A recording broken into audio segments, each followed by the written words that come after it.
Dá ouvido à minha palavra, ó Senhor. Atende à minha meditação. Atende a voz do meu clamor, Rei meu e Deus meu, pois a ti orarei. Pela manhã ouvirá minha voz, ó Senhor. Pela manhã me apresentarei a ti e vigiarei. Porque tu não é um Deus que tenha prazer na iniquidade, nem contigo habitará o mal. Os loucos não pararão à tua vista. Aborrecem a todos os que praticam a maldade. Destruirá aquele que profere a mentira. O Senhor aborrecerá o homem sanguinário e fraudulento. Mas eu entrarei em tua casa pela grandeza da tua benignidade,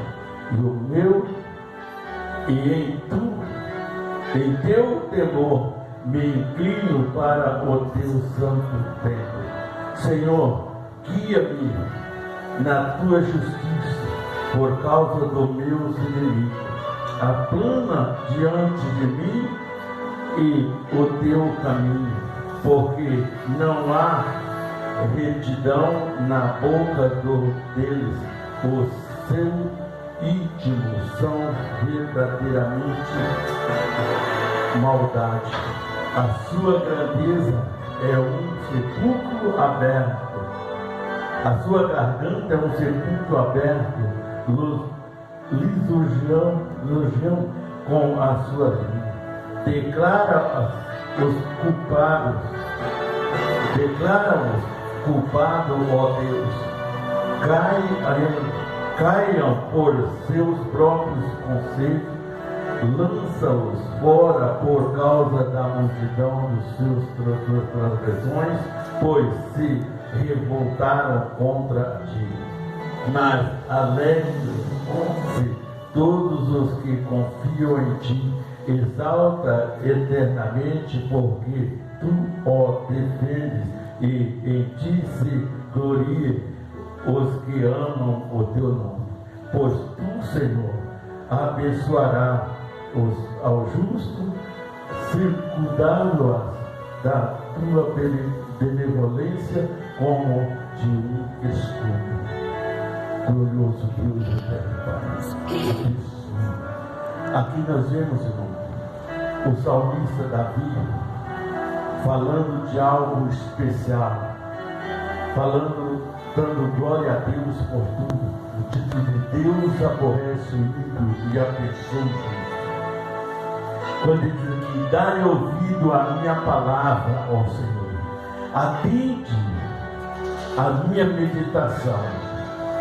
Quando nós falamos com Deus, Deus ouve e nos atende. Mas quando nós também meditamos na palavra do Senhor, e meditamos pessoalmente entre nós e Deus, Deus também atende da mesma maneira. Porque Ele cuida e conhece os nossos pensamentos, Deus conhece os nossos sentimentos, as nossas maneiras de ser, de agir e de pensar. Por isso o salmista Davi diz aqui hoje, dá ouvido, Senhor, à minha palavra. O versículo 2 diz, atende a voz do meu clamor, Rei meu e Deus meu, pois a ti orarei.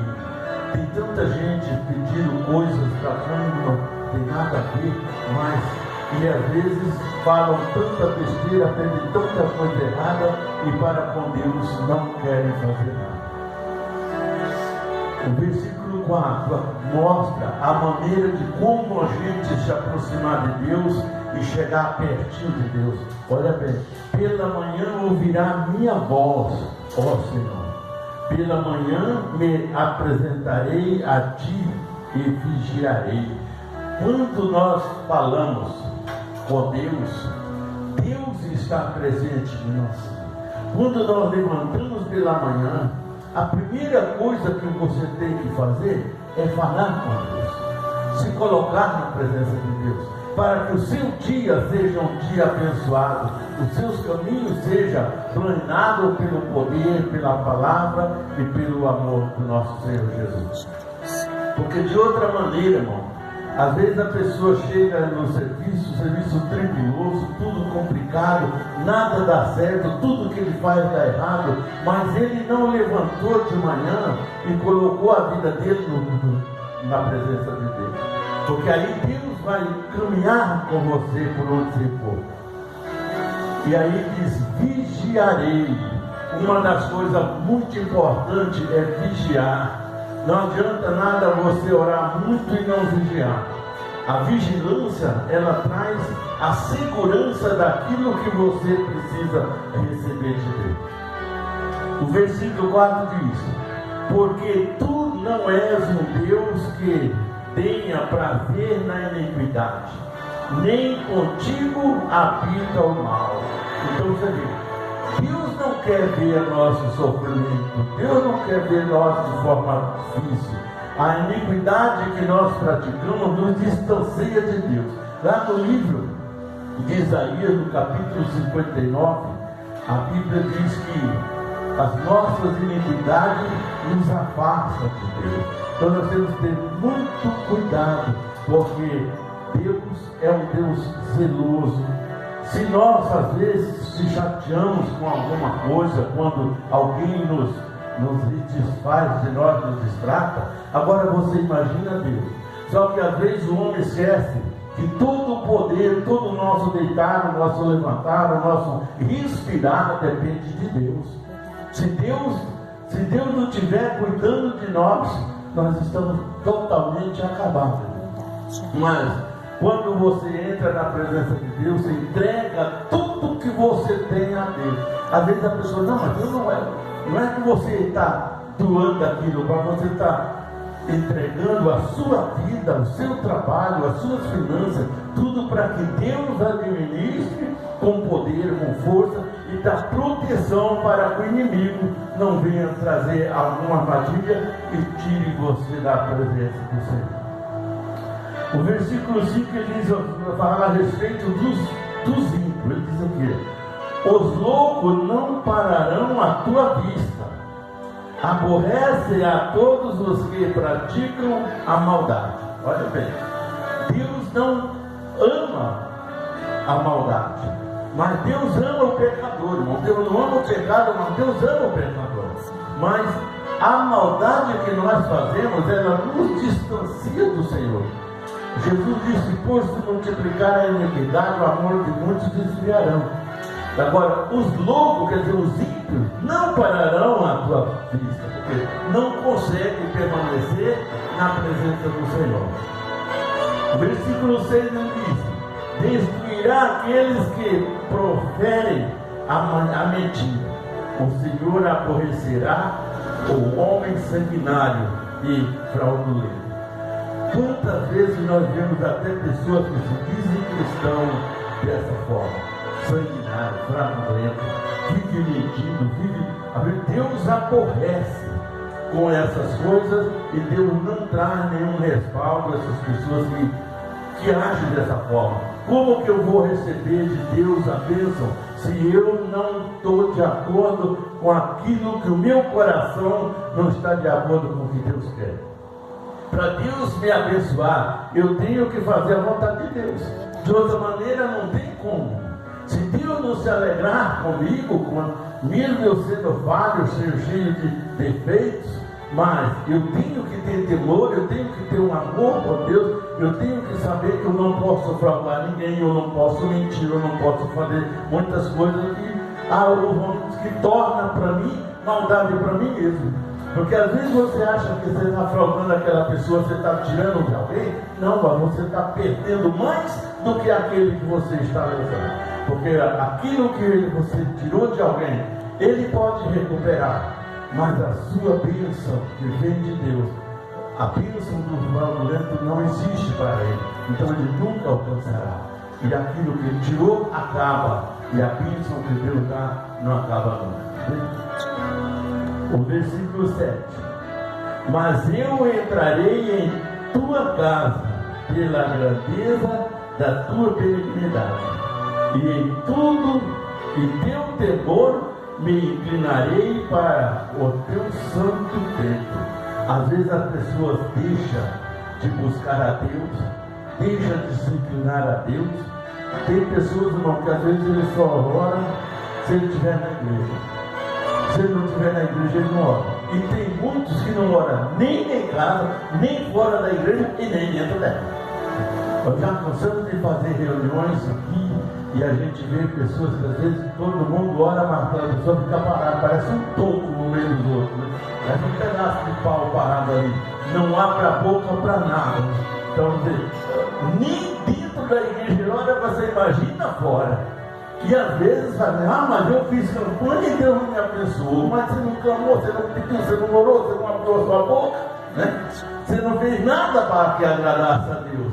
Então, porque é triste, nós fomos até no monte, muitas vezes eu vi no monte, todo mundo orando, o fogo caindo, todo mundo chorando, às vezes na presença de Deus, e o cara aparece, não estaca plantada no meio dos outros, não abre a boca para nada. Então, quer dizer, como que vai ser abençoado? E aqui o salmista diz, né? Que ora todos os dias, estando bem. Aí diz o Senhor guia-me na tua justiça, por causa dos meus inimigos. Aplana diante de mim os teus caminhos. Eu preciso andar na presença de Deus.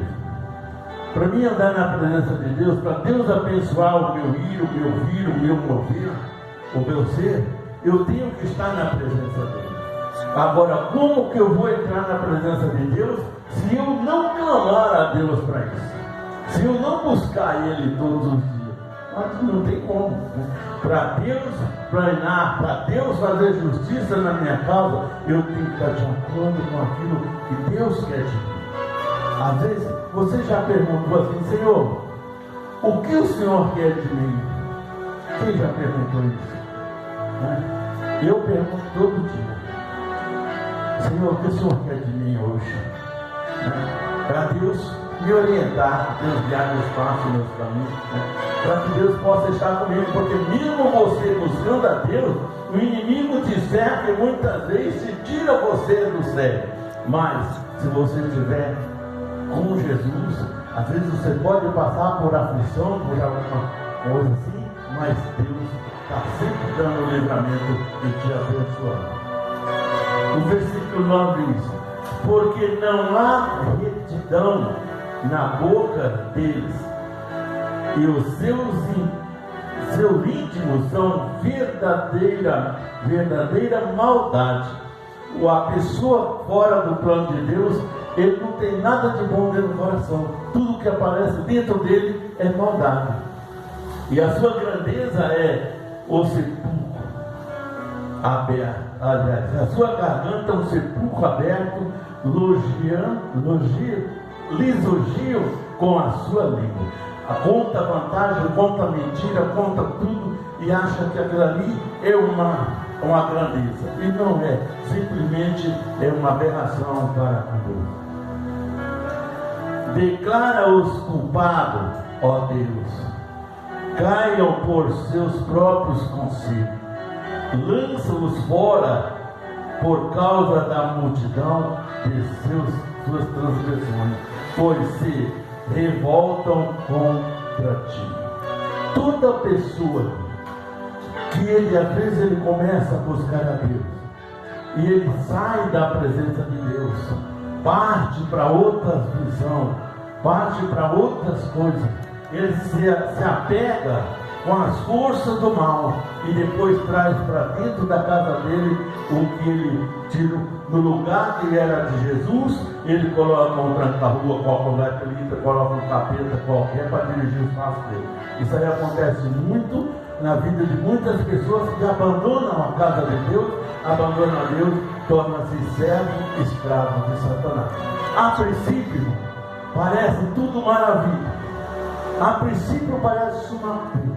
Depois de um tempo, o diabo começa a cobrar.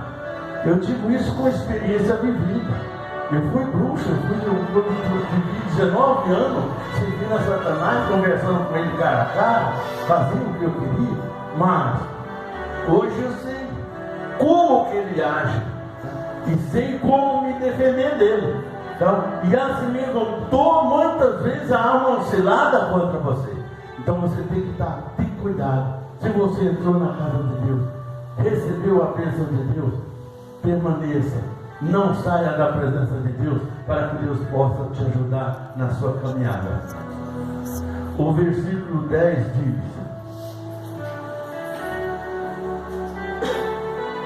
olha bem o versículo 10.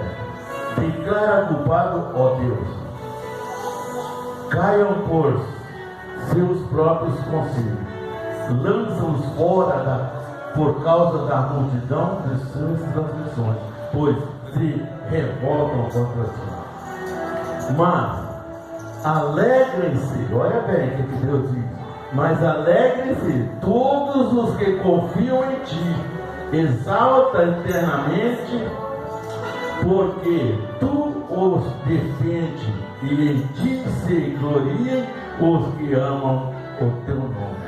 Quando nós amamos o nome de Deus, é dessa forma. Deus entra com providência, muda a nossa história, muda o nosso caminho e faz de nós mais que vencedores. O versículo 11 diz: mas alegrem-se todos os que confiam em ti. Olha bem, o que eu acabei de dizer agora. Porque o próprio Deus nos defende, Ele cuida de nós. Quando vai ver, o diabo prepara uma armadilha para você, mas Deus entra na frente e te defende, te socorre, né?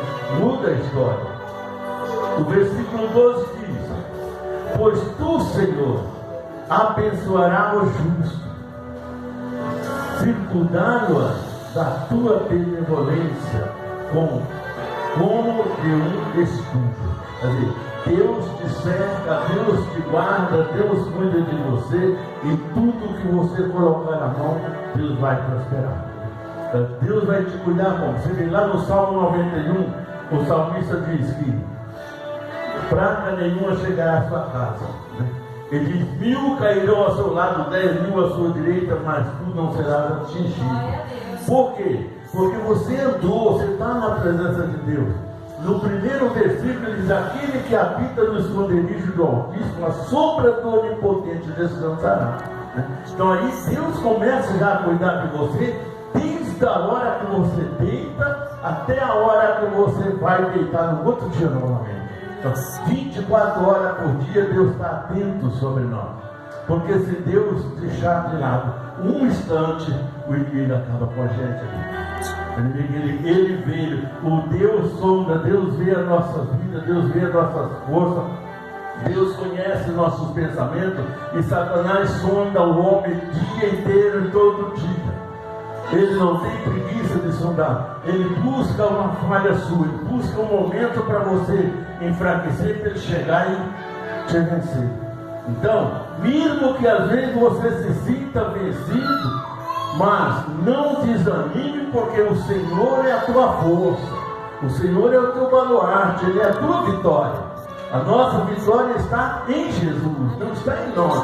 Se nós fôssemos lutar por nós mesmos, seríamos derrotados antes de começar. Mas como Deus está na nossa segurança, na nossa vida, Ele cuida de nós, Ele toma conta de nós e Ele luta por nós. Se Deus não lutasse por cada um de que vive, Deus ajuda até o ímpio. Às vezes você fala assim: mas por que Deus ajuda o ímpio, missionário? Deus espera que esse ímpio se acorde e venha para Deus, venha para a luz, saia das trevas. Hoje existe muito gente que está precisando de Deus, mas não tem força nem forma de como chegar. É por isso que nós precisamos buscar essas pessoas, fazer que eles venham conhecer a palavra de Deus, conhecer o trabalho do Senhor, viver uma vida como a sua, irmão, uma vida até melhor que a da gente, porque Deus é fiel, justo, Ele não guarda ira contra o seu servo, mas Ele guarda a ira contra o seu adversário. Às vezes muitas pessoas dizem: mas Deus não é vingativo. Está totalmente enganado. A Bíblia diz que Deus é um Deus forte, zeloso, de grande misericórdia, mas Ele é um Deus vingador e guarda a ira contra o seu adversário. O adversário de Deus não é só Satanás, não. A Bíblia diz que aquele que constitui inimigo do mundo, constitui-se inimigo de Deus. Nós estamos vendo isso aí, o mundo está cheio de inimigos de Deus. Mas esses mesmo que hoje são inimigos, se ele reconhecer quem é Deus e o amor de Deus que Deus tem por ele, ele voltaria e Deus ainda perdoaria ele e o daria a bênção. Você vê que no dia que Jesus foi crucificado, no meio de Jesus estava no meio entre dois ladrões. Aquele ladrão, um se blasfemou contra Jesus, dizendo: tu não és o Filho de Deus, salva-te a ti, desça tu e salva a ti e a nós também. O outro, já conhecendo a vida de Jesus e conhecendo os passos de Jesus e a vida deles, disse: nós merecemos estar aqui crucificado, mas ele não, ele é justo. Ele não fez nada para poder sofrer essa crucificação. Mas ele disse: Senhor, lembra-te de mim quando entrar na tua glória. E Jesus disse imediatamente: ainda hoje estarás comigo no paraíso. Porque Deus cuidou daquilo ali. Mas a diferença, um se humilhou. Na última hora, Deus socorreu ele. Né? Aí, o pessoal fala: mas e os outros? Quantas pessoas andaram com Jesus? E por que naquele dia, todo aquele povo que estava com Jesus se revoltou contra Jesus? Por quê? Qual o sentido? Quem estava movendo aquele povo? Quando prenderam Jesus, eles deixaram de acreditar no Senhor. Eles não acreditaram que Jesus ressuscitaria o terceiro dia. Eles não confiaram no Senhor e levantaram-se contra e pediram a crucificação de Jesus. Você já pensou, irmão? Hoje não é diferente, não. Hoje também é assim. Às vezes a pessoa recebe uma bênção grande e depois sai blasfemando e falando que não deve falar, né? Então, mas Deus ainda espera que você tenha, que a gente alcance alguém, que a gente consiga convencer alguém, porque nós temos que falar, nós temos que pregar, nós temos que dizer, mas quem faz ou quem convence a pessoa do erro é o Espírito Santo. Tem muito crente que não tem a presença do Espírito Santo, irmão, porque ele não se convence do pecado. Ele continua a pecar, continua sabendo, mas não se convence que o pecado leva ele à lei, né? Mas Deus espera, Deus tem paciência, Deus é muito zeloso nessa coisa. Deus não julga, Deus não obriga, Deus não faz nada disso. É nós que temos que reconhecer. Porque quando nós estamos distantes, irmão, o Espírito Santo move nós, né? Mas nós às vezes não temos força para sair da nossa situação. Mas significa o quê? Que Deus está trabalhando nessa área. Deus está trabalhando nessa área. E ao momento certo, tudo começa a mudar. E as coisas começam a entrar pela porta. E Deus pode ter certeza que aquele que tem promessa não morre enquanto Deus não cumprir todas as promessas. Amém? Se você tem promessa, confia no Senhor. Porque a promessa de Deus, ela não volta para trás.